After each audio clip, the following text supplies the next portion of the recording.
திருச்செந்தூர் கோவில் முறைகேடுகளை விசாரிக்க 6 பேர் கொண்ட விசாரணை குழு அமைக்கப்பட்டுள்ளது. கடந்த மாதம் 29ஆம் தேதி அதிகாலையில் திருச்செந்தூர் சுப்பிரமணிய சுவாமி கோவிலில் இந்து சமய அறநிலையத்துறை அமைச்சர் ரமேஷ் திடீர் ஆய்வு செய்தார்.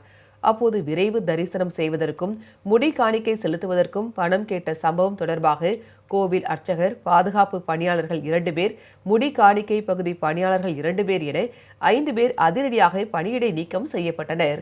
இதனைத் தொடர்ந்து திருச்செந்தூர் கோவில் இணை ஆணையர் ராமு சென்னை திருவேற்காடு தேவி கருமாரியம்மன் கோவிலுக்கு அதிரடியாக இடமாற்றம் செய்யப்பட்டுள்ளார். இதேபோல் உதவி ஆணையர் மெய்வேல் மதுரை மீனாட்சியம்மன் கோவிலுக்கு மாற்றப்பட்டுள்ளார்.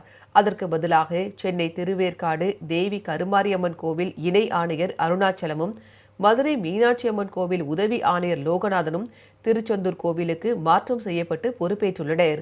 இந்த நிலையில் திருச்செந்தூர் முருகன் கோவில் முறைகேடுகளை விசாரிக்கவும், 100 ரூபாய் டிக்கெட், அன்னதானம், தங்குமிடம், முன்பதிவு போன்ற சேவைகளை ஆய்வு செய்து அறிக்கை சமர்ப்பிக்கவும் 6 பேர் கொண்ட விசாரணை குழு அமைக்கப்பட்டுள்ளது. இந்த ஆய்வுக்குழு வரும் 20ஆம் தேதிக்குள் அறிக்கை சமர்ப்பிக்க வேண்டும் என்று அமைச்சர் ரமேஷ் உத்தரவிட்டுள்ளார்.